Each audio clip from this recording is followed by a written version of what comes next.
This video will be discussing the lateral area, surface area, and volume of pyramids and cones. So first, let's take a look at some pyramids and cones. Something to remember is that both of these will only have one base. So the base here is this square figure. The base of this one is a triangle. That means that this is a square pyramid. This is a triangular pyramid. And then when you have a base that is circular, like this one, that's a cone. The lateral area for these figures is the surface area of every part except the base. So the lateral area here is going to be this face in the back, face on the side, face on the left, and then this face in the front. So there are 4 triangles that make up the lateral area for that square pyramid. The lateral area for this triangular pyramid is this one face on the right, one face on the left, and then the whole front here is also another face. So there are 3 triangles that make up the lateral area for a triangular pyramid. And then the lateral area for a cone is this, it's going to be round, is this whole surface wrapping all the way around the circular base. It does not include the circular base. The formula for lateral area for any of these is 1/2, and L represents the slant height, and P represents the perimeter of the base. So slant height is something we've discussed before. In a cone, the slant height is just the distance from the vertex to the base along the lateral area. So the slant height continues here, here. It's just the distance all the way along the surface of the cone. The slant height in this triangular pyramid also touches the vertex, and it goes down perpendicular to the base. So this is the slant height in the triangular pyramid. There's also a slant height on that face back here as well. So it would connect the vertex and go right down the middle of the face there, creating that right angle. There's another one over here, perpendicular to the middle of the base there. And then the slant height for the square pyramid works the same way. From the vertex, perpendicular to the base edge. So there are actually 4 slant heights for the square pyramid. On each of the faces, there is a slant height. The surface area is whatever you get for the lateral area plus the area of the base. Now, the area of the base, that's your B again. Big B represents the base area. So when we're talking about the bases in a pyramid, the perimeter is just the sum of all the sides. The base area, this would just be sides squared if the base is a square. Base area for a triangle, you'd have to use 1/2 the base times height to get the area for a triangle. And the perimeter for that is also just the sum of the sides. When we talk about a cone, the base area is pi r squared, and the perimeter of the base is actually called the circumference, since it's a circle, and we use pi d to get the circumference of the base of a cone. And then finally in the volume, it's just 1/3 the base area, that's your B, times h, which is the height, but it's the altitude. So it's that perpendicular height that cuts right down to the center of the base. So from the vertex, and it hits the center of the circle there.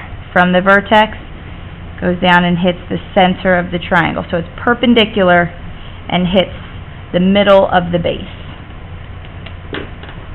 Alright, let's take a look at a couple examples.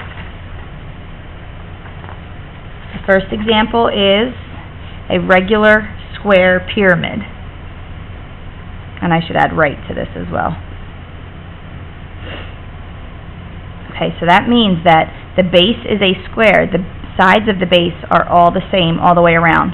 Well, this dimension that's given here, if that's 5, then this is 5, so that means that each side of the base is 10.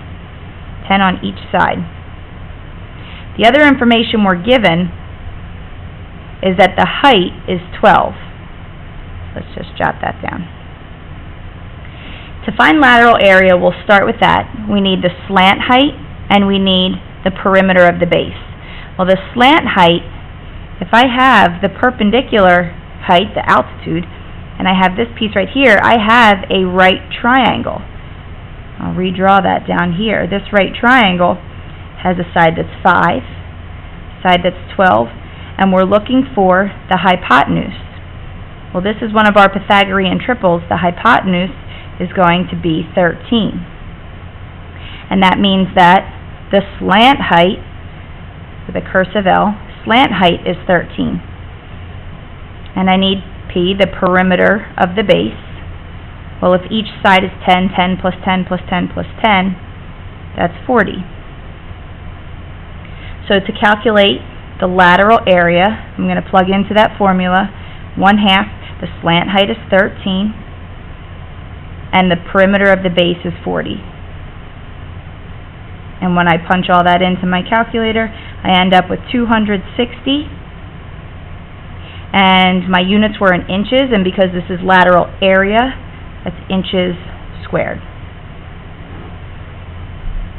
We're going to have to use that value to get the surface area.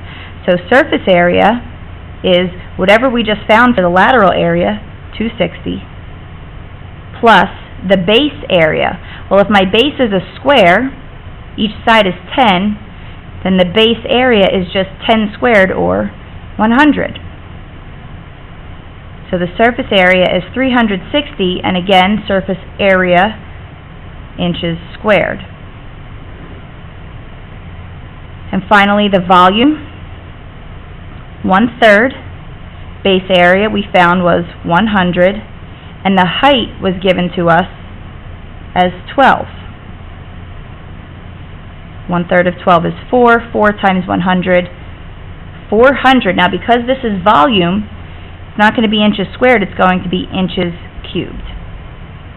Those are the 3 calculations for the pyramid.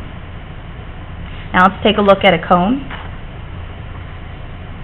This is a right cone with a base radius of 8 and an altitude, base radius of 6 and an altitude of 8. Okay, I'm going to have to find a slant height for one of my formulas.